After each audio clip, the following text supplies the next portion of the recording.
வணக்கம். மே 24ஆம் தேதி திங்கட்கிழமை பங்குச்சந்தையில் நடந்த சில விஷயங்களை விரைவாக பார்க்கலாம். முக்கியமான தகவல், நான் செபி ரிஜிஸ்டர்ட் அட்வைசர் கிடையாது. இந்த வீடியோவில் காட்டக்கூடிய அனைத்து கம்பெனிகளும் வெறும் இன்ஃபர்மேஷனல் பர்பஸ்க்காக மட்டுமே. முதலீடு பண்ணுங்கன்னு சொல்கிற வீடியோ கிடையாது. எந்த ஒரு முதலீட்லையும் ரிஸ்க் இருக்கும். ரிஸ்க் புரியாமல் இன்வெஸ்ட் செய்யாதீங்க. ரிஸ்க் புரியலன்னா தயவு செய்து இன்வெஸ்ட்மெண்ட்டை தவிர்த்துருங்க. நம்ம ருப்பி டிரைவர் சேனலை சப்போர்ட் பண்ணுற அனைத்து நல்ல உள்ளங்களுக்கும் நன்றி. வீடியோ பிடிச்சிருந்ததுன்னா தயவுசெய்து லைக் பண்ணுங்கள், தெரியாதவங்களுக்காக ஷேர் பண்ணுங்கள். நிஃப்டி இன்னைக்கு க்ரீனில் க்ளோஸ் ஆயிருக்கு. 22 புள்ளிகள் அதிகம் பெற்று 0.2% அதிகமாக க்ளோஸ் ஆயிருக்கு. பெரும்பாலும் இன்றைக்கி சைட்வேஸ் மூமெண்ட்டில் தான் இருந்தது நிஃப்டி. இன்றைக்கி இப்போ க்ளோசிங் பார்க்கும்போது 15,198 பக்கத்தில் க்ளோஸ் ஆயிருக்கு. இன்றைக்கி ஓப்பன் முந்தின க்ளோஸை விட 36 புள்ளிகள் கேப் அப்பில் ஓப்பன் ஆச்சு. ஹையான 15,256, லோவான 15,145. 15,250 2 முறை இன்றைக்கி டெஸ்ட் செஞ்சது நிஃப்டி. வாலட்டிலிட்டி இண்டெக்ஸ் 0.3% அதிகரித்தது. நிஃப்டியுடைய பிஇ மே 21ஆம் தேதி டேட்டா வச்சு பார்க்கும்போது 29.5 இருந்தது. நிஃப்டியுடைய 15 மினிட் சார்ட்டில் பார்க்கும்போதே தெரியுது, சைட்வேஸ் மூமெண்ட்டில் தான் நிஃப்டி போய் கொண்டே இருந்தது. கேப் அப் இருந்தது. அதுக்கப்புறம் மறுபடியும் ஒரு செல் ஆஃப் மேலே போகுது, கீழே போகுது. ஸோ சைட்வேஸ் மூமெண்ட்டாக தான் இன்றைக்கு பெரும்பாலும் நிஃப்டி இருந்தது. கடைசி 2 கேண்டில் பார்த்தீங்கன்னா கொஞ்சம் ஸ்ட்ராங்காகவே செல்லிங்கும் இருந்தது. செக்டர் வைஸ் பர்ஃபார்மன்ஸில் பப்ளிக் செக்டர் பேங்க் 2% அதிகரித்தது. ரியாலிட்டி செக்டர் 1.4% அதிகரித்தது. Media 1.2%, bank 0.9%, private sector bank 0.7%, financial services 0.6% அதிகரித்தது. ஃபார்மா செக்டர் 0.3%, ஐடி செக்டர் 0.2% அதிகரித்தது. ஆட்டோ செக்டர் ஃப்ளாட்டாக இருந்தது. எஃப்எம்சிஜி விழுந்திருக்கு 0.34%, மெட்டல் செக்டர் 0.6% விழுந்தது. நிஃப்டியில் டாப் 5 கெய்னர்ஸ். ஐஓசி கிட்டத்தட்ட 5% அதிகரித்தது. BPCL 2.77%. State Bank of India ரிசல்ட்டுக்கு அப்புறம் மறுபடியும் இன்றைக்கி மேலே போயிருக்காங்க, 2.44%. Larsen and Toubro 1.76%. Eicher Motors 1.5% அதிகரித்தது. டாப் 5 லூசர்ஸ் நிஃப்டியில் பார்க்கும்போது ஸ்ரீ சிமெண்ட் ரிசல்ட் ரியாக்ஷனாக கூட இருக்கலாங்க, 2.5% விழுந்தது. ஜேஎஸ்டபிள்யூ ஸ்டீல் 2.25%, டாடா ஸ்டீல் கிட்டத்தட்ட 2%, பிரிட்டானியா 1.5% விழுந்தது. இண்டஸ்இண்ட் பேங்க் 1.4% விழுந்தது. சில இண்டிவிஜுவல் ஸ்டாக்ஸ் மற்றும் செய்திகள் விரைவாக பார்க்கலாம். சைக்ளோன் யாஸ் மே 26ஆம் தேதி ஒடிசா மற்றும் வெஸ்ட் பெங்கால் மாநிலத்தை தாக்குவதற்கான வாய்ப்புகள் இருக்குன்னு ஐஎம்டி சொல்லியிருக்காங்க, இந்தியா மெட்ராலஜிக்கல் டிபார்ட்மெண்ட். ஸோ அங்கே கொஞ்சம் பாதுகாப்பாக இருக்க வேண்டிய சூழல் இருக்குது. தமிழ்நாட்டில் நம்ம கொரோனா காரணமாக லாக்டவுன் அதிகரிச்சிருக்காங்க. மே 24லேருந்து ஒரு வாரத்துக்கு கடுமையான லாக்டவுன் அறிவிச்சிருக்காங்க. கேரளாவும் லாக்டவுனை எக்ஸ்டெண்ட் செஞ்சுருக்காங்க மே 30ஆம் தேதி வரைக்கும். இதற்கு முன்னாடி ஒடிசா, கோவா மற்றும் தெலங்கானா மாநிலங்களும் லாக்டவுனை எக்ஸ்டெண்ட் செஞ்சுருந்தாங்க. தமிழ்நாட்டில் லாக்டவுன் இருக்கிறதுனால Bannari Amman spinning mills limited தரப்புலேருந்து ஒரு அப்டேட் இருக்குது. அவங்களுடைய உற்பத்தி ஆலை க்ளோஸ் செய்ய போகிறதாக அறிவிச்சிருக்காங்க. மீண்டும் எப்போ திறப்பாங்கன்னு பிற்பாடு அறிவிக்கப்படும்னு சொல்லியிருக்காங்க. ஆனால் இன்றைக்கி இன்ட்ராடேயில் கலக்கியிருக்காங்க. 8.89% அதிகரித்தது இந்த வீடியோ செய்கிற நேரத்தில். மைலேப் டிஸ்கவரி சொல்யூஷன்ஸ் குறித்து நம்ம முன்னே ஒரு நியூஸ் பார்த்துருந்தோம். அவங்க வீட்டில் இருந்தே கொரோனா இருக்கா இல்லையான்னு டெஸ்ட் செய்யக்கூடிய கருவியை உற்பத்தி செய்து முடிச்சிட்டாங்க. அதுக்கு அவங்களுக்கு அரசாங்கம் கிட்டேருந்து அப்ரூவலும் கிடச்சிருக்கு. ஜூன் முதல் வாரம் லான்ச் செய்ய போகிறதாக முன்னதாகவே அறிவிச்சிருந்தாங்க.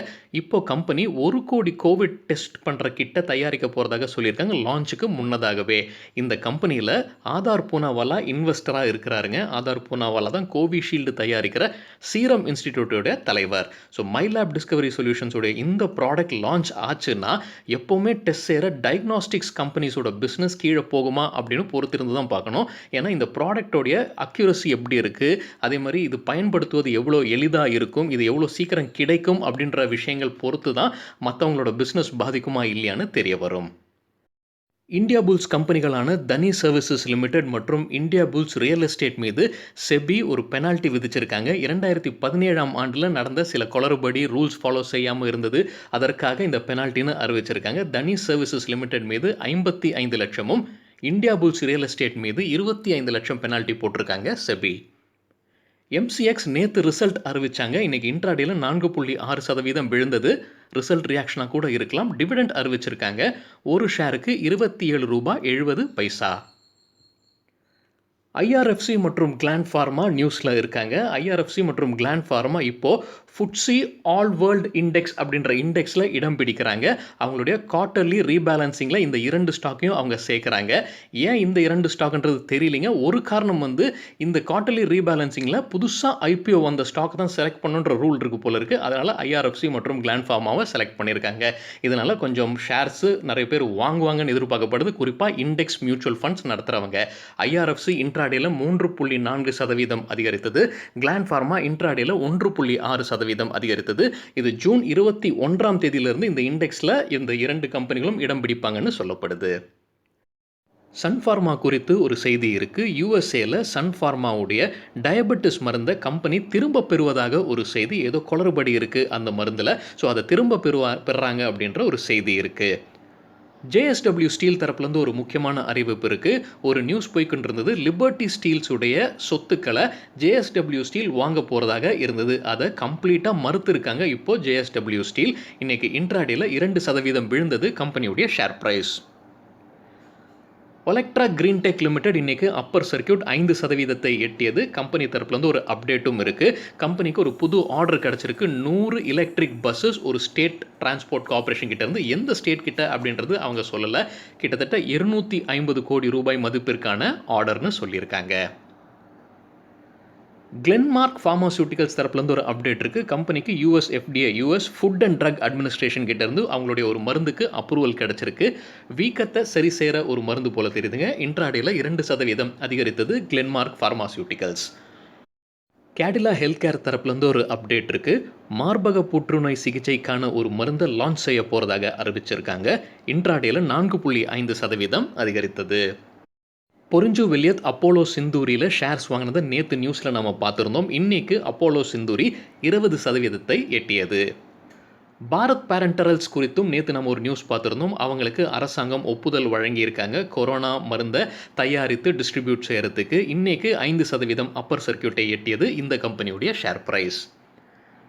சிப்லா ராஷ்ன்ற ஒரு கம்பெனி கூட இணைந்து ராஷ் கம்பெனியுடைய கொரோனா ட்ரீட் பண்ணுற மருந்தை இந்தியாவில் டிஸ்ட்ரிபியூட் பண்ணுற உரிமமாக பெற்றிருந்தாங்க. இப்போது அந்த மருந்து இந்தியாவுக்கு வந்துருச்சு. அதை டிஸ்ட்ரிபியூட் செய்ய போகிறதாக சிப்லா அறிவிச்சிருக்காங்க. அதோடைய விலையும் நிர்ணயிச்சிருக்காங்க. ஒரு பேக்கெட்டில் 2 மருந்து வருது போல இருக்குங்க. ஸோ 2 நோயாளிகள் அதை பயன்படுத்தலாம். ஸோ ஒரு பேக்கெட்டுடைய விலை கிட்டத்தட்ட 1,20,000 ரூபாய்னு சொல்லியிருக்காங்க. அப்போ ஒரு நோயாளிக்கு கிட்டத்தட்ட 60,000 ரூபாய் செலவாகும்னு சொல்லப்படுது. இது ஒரு தடவை தான் இந்த மருந்து எடுத்துக்கொள்ளணுமா இல்லை தினந்தோறும் எடுத்துக்கொள்ளணுமா அப்படின்றதெல்லாம் தெரியலிங்க. ஆனால் ஒரு மருந்துக்கு, அதாவது ஒரு டோஸுக்கு ஒருத்தர் 60,000 ரூபாய் கிட்டத்தட்ட செலவு செய்ய நேரிடும். இன்ட்ராடேல 2% அதிகரித்தது இந்த கம்பெனியுடைய ஷேர் பிரைஸ். இந்தியா சிமெண்ட்ஸ் இன்னைக்கு ரிசல்ட் அறிவிச்சிருக்காங்க. மன்னிக்கும், ரிசல்ட் பார்க்க முடியல. டிவிடெண்ட் ₹1 ஒரு ஷேருக்குன்னு அறிவிச்சிருக்காங்க. இன்னைக்கு வாலட்டைலாக இருந்திருக்குங்க. இந்தியா சிமெண்ட்ஸ் 4% பாசிட்டிவ்லையும் இருந்திருக்காங்க. இந்த வீடியோ சேர நேரத்தில் நெகட்டிவ்ல இருக்காங்க. 3.7%. ஜேபி இன்ஃப்ராடெக் இன்றைக்கி மறுபடியும் அப்பர் சர்க்கியூட் பென்னி ஸ்டாக்குங்க 5% அப்பர் சர்க்கியூட்டை எட்டியது. நமக்கு முன்னதாகவே தெரியும் ஜேபி இன்ஃப்ராடெக் இன்சால்வன்சி கேஸ் போய்கொண்டிருக்கு. சுரக்ஷா குரூப் மற்றும் NBCC இதை டேக் ஓவர் பண்ணுறதுக்கு முயற்சித்துட்டு இருக்காங்க. 2 பேருமே வந்து அவங்களுடைய ரெசல்யூஷன் பிளானை சப்மிட் பண்ணிக்கிட்டே வந்திருந்தாங்க. நமக்கு கடைசியாக கிடைத்த தகவல் பார்த்தீங்கன்னா NBCC சப்மிட் பண்ண ரெசல்யூஷன் பிளான் ரிஜெக்ட் செய்யப்பட்டது அப்படின்றத நம்ம பார்த்தோம். NBCC இப்போ மறுபடியும் கொஞ்சம் மாடிஃபிகேஷன் பண்ணி அவங்களுடைய ரெசல்யூஷன் பிளானை ரீசப்மிட் பண்ணியிருக்காங்க. இப்போ கடன் கொடுத்த குழு வந்து அதையும் கன்சிடர் செய்ய போகிறதாக அறிவிச்சிருக்காங்க. முன்னதான் நமக்கு கிடைத்த தகவல் NBCCயோட ரெசல்யூஷன் பிளான் ரிஜெக்ட் செய்யப்பட்டு சுரக்ஷா அளித்த ரெசல்யூஷன் பிளானுக்கு ஓட்டிங் நடக்கும் அப்படின்னு சொல்லியிருந்தாங்க. ஆனால் இன்னைக்கு கடன் கொடுத்த குழு வந்து இன்னைக்கு கூடி அதுக்கு ஒரு மாற்றம் கொண்டு வந்திருக்காங்க போல தெரியுதுங்க. NBCC மறுபடியும் சப்மிட் பண்ண ரெசல்யூஷன் பிளானை கன்சிடர் பண்ண போகிறதாக தெரியுது. இது சுரக்ஷாக்கு ஒரு இடி மாதிரி தான். சுரக்ஷா இதை ஏற்றுக்கொள்ளல. அவங்க வந்து இதை நாங்கள் லீகலாக அணுகுவோம் அப்படின்னு சொல்லியிருக்காங்க சுரக்ஷா குரூப்.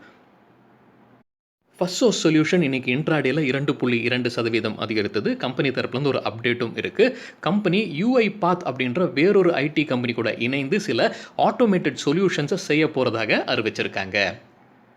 சாலசார் டெக்னோ இன்ஜினியரிங் இன்ட்ராடேல 9.5% அதிகரித்தது. கம்பெனி தரப்புலேருந்து ஒரு ஆர்டர் குறித்தான அப்டேட் இருக்குது. அருணாச்சல் பிரதேஷ் மாநிலத்திலிருந்து கம்பெனிக்கு 238.6 கோடி ரூபாய்க்கான ஆர்டர் கிடச்சிருக்குன்னு சொல்லியிருக்காங்க. Tata consultancy services IT company நடத்தக்கூடிய ப்ரோக்ராமிங் காம்படிஷன் கோட் விட்டா கின்னஸ் வேர்ல்டு சாதனையில் இடம் பிடிச்சிருக்கு. உலகத்திலேயே பெரிய ப்ரோக்ராமிங் காம்படிஷன் இதுதான் அப்படின்னு அறிவிச்சிருக்காங்க. இதில் 34 நாடுகள்ல இருந்து 1,36,054 பார்ட்டிசிபேட் பண்ணியிருக்காங்க. விவிமெட் லேப்ஸ் லிமிடெட் தரப்புலேருந்து ஒரு அப்டேட் இருக்குது. இன்றைக்கி இன்ட்ராடேல 5% அப்பர் சர்க்கியூட்டை எட்டியது இந்த கம்பெனியுடைய ஷேர். என்ன அப்டேட்னு பார்க்கும்போது கனடாக்கு இவங்க ஏற்றுமதி செய்து அனுப்பியிருக்காங்க இவங்களுடைய சில மெடிசன்ஸை. அது வந்து ஹெல்த் கனடா அப்படின்ற அங்கே இருக்கிற அத்தாரிட்டிஸ் அப்ரூவலுடன். ஸோ இது வந்து ஹைதராபாத்தில் இருக்கிற அவங்களுடைய உற்பத்தி ஆலையிலிருந்து செய்து அனுப்பியிருக்கிறதா சொல்லியிருக்காங்க. என்ன மருந்து எதை ட்ரீட் பண்ணுறதுக்குன்னு பார்க்கும்போது அசிடிட்டி மாதிரி எனக்கு புரிஞ்சுதுங்க. ஸோ வயிறு சம்மந்தப்பட்ட சில பிரச்சனைகளுக்குரிய மருந்து. அல்ட்ரா கேப் இந்தியா லிமிடெட் தரப்புலேருந்து ஆர்டர் குறித்து ஒரு அப்டேட் வந்திருக்கு. அவங்களுக்கு பப்ளிக் செக்டர் கம்பெனிக்கிட்டேருந்து சில ஆர்டர் கிடச்சிருக்கு. 13.5 கோடி ரூபாய் மதிப்பிற்கான ப்ராஜெக்ட்ஸ் வந்து power grid corporation of India, Indian railways மற்றும் NHPC, கெயில் போன்ற கம்பெனிக்கிட்டேருந்து கிடச்சிருக்குன்னு சொல்லியிருக்காங்க. இன்ட்ராடேல 4% அதிகரித்தது இந்த கம்பெனியுடைய share price. Kelton tech solutions limited தரப்புலேருந்து ஒரு அப்டேட் இருக்குது ஆர்டர் குறித்து. அவங்க புதுசாக ஒரு ஆர்டர் கிடச்சிருக்கு. ஆர்டருடைய மதிப்போ இல்லை யார்கிட்ட இருந்து கிடச்சிருக்கு அப்படின்ற தகவலை கம்பெனி வெளியிடலை. இது வந்து நம்ம கிரிப்டோ கரன்சி ரிலேட்டடான டெக்னாலஜியை யூஸ் பண்ணி செய்யக்கூடிய ப்ராஜெக்ட் போல் தெரியுதுங்க. இன்ட்ராடேல 7% அதிகரித்தது இந்த கம்பெனியுடைய ஷேர் ப்ரைஸ். ஸ்பைஸ்ஜெட் குறித்து ஒரு அப்டேட் இருக்குங்க. இன்ட்ராடேல கிட்டத்தட்ட 7% அதிகரித்தது கம்பெனியுடைய ஷேர் ப்ரைஸ். ஸ்பைஸ்ஜெட் வந்து கோஷாக் அப்படின்ற கம்பெனிக்கு பணம் கொடுக்கணும். இந்த கோஷாக்ன்ற கம்பெனி ஏர்கிராஃப்டை லீஸ் பண்ணுற கம்பெனி. பணம் கொடுக்காத பட்சத்தில் கோஷாக் யூகேல இருக்கிற நீதிமன்றத்தில் வழக்கு தொடர்ந்திருக்காங்க. அந்த வழக்கில் இன்னைக்கு ஒரு தீர்ப்பு வந்திருக்கு. அதில் என்ன சொல்லியிருக்காங்கன்னா, ஸ்பைஸ்ஜெட் தவறு தான் செஞ்சுருக்காங்க. ஆனால் இப்போ இருக்கிற சூழ்நிலையில் அவங்க எந்த பணமும் கட்ட முடியாது. அதனால் நீங்கள் 2 பேரும் இணைந்து பேசி இதற்கு ஒரு முடிவுக்கு வாங்க அப்படின்னு சொல்லியிருக்காங்க கோர்ட். ஸோ இன்னைக்கு இன்ட்ராடேல கிட்டத்தட்ட 7% அதிகரித்தது ஸ்பைஸ்ஜெட்டுடைய ஷேர் பிரைஸ். இது கூட ஒரு காரணமாக இருந்திருக்கலாம். கனரா பேங்க் மே 28 ஃபண்ட் ரைசிங் குறித்து முடிவெடுக்க போகிறதாக அறிவிச்சிருக்காங்க. ஃபண்ட் ரைசிங் ரைட்ஸ் இஷ்யூ வழியாக, இல்லை பாண்ட்ஸ் வழியாக, இல்லைனா குவாலிஃபைடு இன்ஸ்டிடியூஷனல் பிளேஸ்மெண்ட் வழியாக இருக்கலாம்னு எதிர்பார்க்கப்படுது. இன்ட்ராடேல 4.6% அதிகரித்தது கம்பெனியுடைய ஷேர் பிரைஸ். சில கம்பெனிகள் ரிசல்ட் அறிவிச்சிருந்தாங்க வீக்கெண்டில். இன்றைக்கி எப்படி பர்ஃபார்ம் பண்ணியிருக்காங்கன்னு விரைவாக பார்க்கலாம். அமர் ராஜா பேட்டரிஸ் இன்ட்ராடேல 1.5% அதிகரித்தது. ஸ்ரீ சிமெண்ட் இன்ட்ராடேல 3% விழுந்தது. டாக்டர் லால் பாத் லேப்ஸ் 3.3% இன்ட்ராடேல விழுந்தது. கிராம்ப்டன் கிரீவ்ஸ் கலக்கியிருக்காங்க 7% அதிகரித்தது. கண்டெய்னர் கார்ப்பரேஷனும் கலக்கியிருக்காங்க 10% இன்ட்ராடேல அதிகரித்தது. சிசிஎல் ப்ராடக்ட்ஸும் கிட்டத்தட்ட 10% அதிகரித்தது. ஆக்ஸா நோபல் நம்ம பெயிண்ட் கம்பெனி நினைக்கிறாங்க 2.9% அதிகரித்தது. குல்ஷன் பாலியால்ஸ் ரொம்ப வாலட்டைலாக இருந்திருக்காங்க போல தெரியுது. 4% பாசிட்டிவ்லையும் பிறகு 6% நெகட்டிவ்லையும் இருந்திருக்காங்க. ஈசாப் இந்தியா 2.5% விழுந்திருக்கு இன்ட்ராடேல. எல்ஜி எக்யூப்மெண்ட்ஸ் இன்ட்ராடேல 5% அதிகரித்தது. இன்கம் டேக்ஸ் டிபார்ட்மெண்ட் புது வெப்சைட்டை லான்ச் பண்ண போகிறதாக அறிவிச்சிருக்காங்க ஜூன் 7. ஸோ டேக்ஸ் ஃபைலிங் எல்லாம் இந்த புது வெப்சைட் வழியாக பண்ண முடியும்னு அறிவிச்சிருக்காங்க. ஸோ அதோட ஃபீச்சர்ஸையும் கொஞ்சம் வெளியிட்டிருக்காங்க. பெரும்பாலும் இப்போ இருக்கிற வெப்சைட்லேயே செய்யக்கூடியது தான், ஆனால் கொஞ்சம் விரைவாக வேகமாக செய்யக்கூடும்னு நினைக்கிறேங்க. அது மட்டும் இல்லாமல் ஒரு குறிப்பிடத்தக்க விஷயம் என்னென்னா, இப்போ நாம் டேக்ஸ் கட்டணும் அப்படின்னா கிரெடிட் கார்டு வழியாகவும் இப்போ டேக்ஸ் கட்டலாம் அப்படின்ற மாதிரியான ஒரு அறிவிப்பை நான் பார்த்தேங்க. ஸோ அது கொஞ்சம் இன்ட்ரெஸ்டிங்காக இருந்தது. WPIL லிமிடெட் கம்பெனி தரப்புலேருந்து ஆர்டர் குறித்து ஒரு அப்டேட் இருக்குது. வெஸ்ட் பெங்கால் கவர்மெண்ட் கிட்டேருந்து அவங்களுக்கு 409.7 கோடி மதிப்பிற்கான ஒரு ப்ராஜெக்ட் கிடச்சிருக்குன்னு அறிவிச்சிருக்காங்க. இன்ட்ராடேல 15% அதிகரித்தது இந்த கம்பெனியுடைய ஷேர் ப்ரைஸ். பாலிமெடிக்யூர் லிமிடெட் அவங்க ரிசல்ட்டை அறிவித்தாங்க. மார்க்கெட் முடிகிற டைமில் தாங்க ரிசல்ட்டை அறிவிச்சிருக்காங்க. இன்ட்ராடேல 9% விழுந்திருக்கு. டிவிடெண்டாக ₹2.50 அறிவிச்சிருக்காங்க. பனேஷியா பயோடெக் தரப்புலேருந்து ஒரு அப்டேட் இருக்குது. நமக்கு முன்னவே தெரியும் பனேஷியா பயோடெக் ஸ்பட்னிக் வேக்சின் இந்தியாவில் தயாரிக்க உரிமம் வாங்கியிருக்காங்க. அவங்க இன்னிலிருந்து உற்பத்தி இந்தியாவில் ஆரம்பிச்சாச்சுன்னு அறிவிச்சிருக்காங்க. இன்ட்ராடேல அப்பர் சர்க்கியூட் 5% எட்டியது இந்த கம்பெனியுடைய share price. Gainers with high volume பட்டியலை விரைவாக பார்க்கலாம். ஹை வால்யூம்னு எப்படி சொல்கிறோன்னா, இன்றைக்கு வால்யூம் கூட கடந்த 10 நாளைக்கான ஆவரேஜ் வால்யூமை கம்பேர் செய்து 100%க்கு மேலே இருக்கிற சில ஸ்டாக்ஸ் கெய்னர்ஸ்ன்னு சொல்லும்போது ஷேர் ப்ரைஸ் அதிகரித்திருக்க வேண்டும். ஷிமாரு என்டர்டெயின்மெண்ட் 20% ஷேர் ப்ரைஸ் அதிகரிப்பு, 278% வால்யூம் அதிகரிப்பு. அப்போலோ சிந்தூரி நேற்று நம்ம நியூஸ் பார்த்துருந்தோம், பொறிஞ்சு வெளியத் 20% share price, 367% volume. United drilling 17% share price, 945% volume அதிகரிப்பு. ஜோஸில் 16% ஷேர் பிரைஸும் 3600க்கு மேலே வால்யூம் அதிகரித்தது. Astec life 15.6% share price 1146% volume அதிகரிப்பு. ஜிஎன்ஏ ஆக்சஸ் கிட்டத்தட்ட 12% ஷேர் பிரைஸ் அதிகரித்தது. 716% வால்யூம் அதிகரித்தது. Birlasoft 11.5% share price 970% volume அதிகரிப்பு. ஹிந்து கம்போசிட்ஸ் 10.4% ஷேர் பிரைஸும் 883% வால்யூம் அதிகரிப்பு. ஈசி ட்ரிப் கிட்டத்தட்ட 10% ஷேர் பிரைஸ் அதிகரிப்பு, 133% வால்யூம் அதிகரிப்பு. நாட்கோ ஃபார்மா நேற்று நம்ம சில செய்திகளும் பார்த்துருந்தோம்னு நினைக்கிறேங்க. வீக்கெண்டில் 9% ஷேர் பிரைஸ் அதிகரிப்பு, 984% வால்யூம் அதிகரிப்பு. லூசர்ஸ் வித் ஹை வால்யூம் பட்டியலில் பாலிமெடிக்யூர் ரிசல்ட் க்ளோசிங் டைமில் தாங்க வந்து. ஸோ ரியாக்ஷன் நாளைக்கு தான் கரெக்டாக தெரியும். 7% விழுந்தது ஷேர் ப்ரைஸ். 293% வால்யூம் அதிகரிப்பு. ஆர்த்தி சர்ஃபெக்டன்ஸ் 6.7% ஷேர் ப்ரைஸ் விழுந்தது. 319% வால்யூம் அதிகரிப்பு. கணேஷா எக்கோஸ்பியர் 6% ஷேர் ப்ரைஸ் வீழ்ச்சி, 155% வால்யூம் அதிகரிப்பு. மங்களம் சிமெண்ட் இதுவும் ரிசல்ட் ரியாக்ஷனாக இருக்கலாம்னு நினைக்கிறேங்க. 5.5% ஷேர் ப்ரைஸ் விழுந்தது, 114% வால்யூம் அதிகரிப்பு. சரிங்க, இதுதான் சில விஷயங்கள் என்னுடைய பார்வைக்கு எட்டியது. உங்களுக்கு ஏதாவது இன்ட்ரெஸ்டிங்கான விஷயம் தென்பட்டிருந்ததுன்னா தயவுசெய்து பகிர்ந்து கொள்ளுங்கள். அனைவருக்கும் உபயோகமாக இருக்கும். வீடியோ பற்றியான ஃபீட்பேக்கும் தயவுசெய்து பகிர்ந்து கொள்ளுங்கள். நன்றி, வணக்கம்.